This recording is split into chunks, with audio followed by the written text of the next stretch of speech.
So what up? Rapping Daddy, LSV, Skype, Don G. This is what I got. Yeah, man.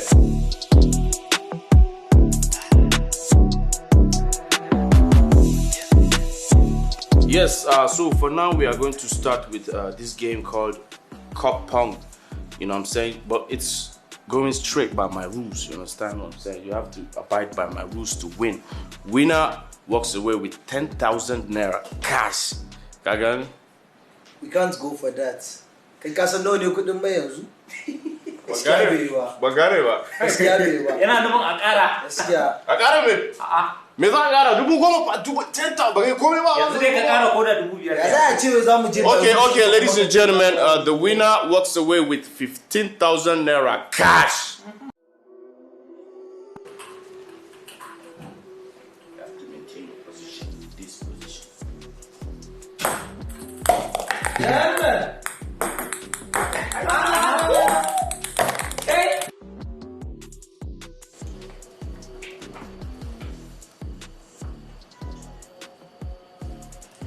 You are first. Let's do this, nigga. Let's do this, man. 5 throws. Madam ne kawai. Sata sai ki so. Ina ma kun daina wahalar da kanku kuma. Aha, bari.